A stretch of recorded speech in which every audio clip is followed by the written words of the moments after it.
Hi అండి, welcome back to my channel. అందరూ ఎలా ఉన్నారు? ఈరోజు మనం స్వీట్ పాయసం చేసుకుందాము. ఒక పాన్ తీసుకున్నాను. ఆ పాన్లో కొద్దిగా నెయ్యి వేసి జీడిపప్పు వేసాను.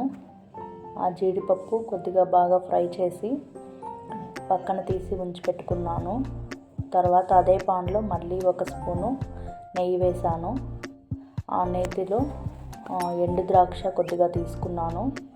ఆ ఎండు ద్రాక్షని కొంచెం అదే నెయ్యిలో బాగా ఫ్రై చేశాను. మీరు కావాలంటే జీడిపప్పు ఎండు ద్రాక్షతో పాటు మీరు ఇంకా ఏమైనా కావాలంటే కూడా డ్రై నట్స్ కూడా వేసుకోవచ్చు. డ్రై నట్స్ కూడా సేమ్ ఇలాగే నెయ్యిలో వేయించుకొని పక్కన పెట్టుకోవాలి.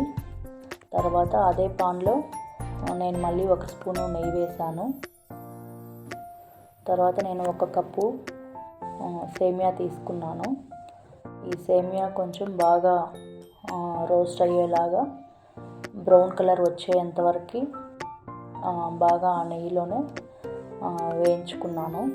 మనకి బ్రౌన్ కలరు సేమియా బ్రౌన్ కలర్ వచ్చిందంటే మనకి టేస్ట్ కూడా చాలా బాగుంటుంది. ఒక కప్పు మిల్క్ యాడ్ చేశాను. తర్వాత మిల్క్ యాడ్ ఒక కప్పు సేమియాకి 2 కప్పులు మిల్క్ తీసుకున్నాను నేను. ఒక కప్పు మిల్క్ యాడ్ చేసిన తర్వాత మళ్ళీ ఇంకా ఒక కప్పు మిల్క్ యాడ్ చేసుకున్నాను.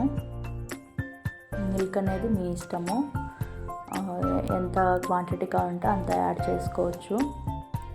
నేను దాంతోపాటుగా పెసరపప్పు, ఈ పెసరపప్పుని ఏంటంటే బాగా వేయించేసి సపరేట్గా ఒక కుక్కర్లో ఉడికించి పక్కన పెట్టుకున్నాను. ఇప్పుడు ఆ పెసరపప్పు బాగా వేయించడం వల్ల మనకి టేస్ట్ అనేది కొంచెం కమ్మగా బాగుంటుంది. దాంతోపాటుగా నేను ఇందాక వేయించి పెట్టాను కదా జీడిపప్పు, ద్రాక్ష, అవన్నీ యాడ్ చేసుకున్నాను. యాడ్ చేసుకున్నాక బాగా మిక్స్ చేసుకోవాలి మొత్తం అంతా కలిసేలాగా. ఒక పక్కన మిక్సీ జార్లో నేను యాలకుల పొడి చేయించి ఉంచాను. యాలకుల పొడి ఇలా వాటర్లో కలిపాను. అందులో కొద్దిగా పంచదార వేసాను మిక్సీ పట్టేటప్పుడు. ఆ యాలకుల పొడి ఇప్పుడు వేసి నేను మిక్స్ చేశాను. తర్వాత ఏ కప్పుతో తీసుకున్నానో ఆ కప్పుతో 3/4 కప్పు షుగర్ తీసుకున్నాను. షుగర్ అనేది మీ చాయిస్, మీరు ఎంత కావాలంటే అంత తీసుకోవచ్చు. నేను ఒక కప్పు సేమియాకి 3/4 కప్పు షుగర్ తీసుకున్నాను. పాలు అనేది మీ చాయిస్, మీరు ఎంతైనా తీసుకోవచ్చు. షుగర్ కూడా మీ చాయిస్, చాలా టేస్టీగా వస్తుంది.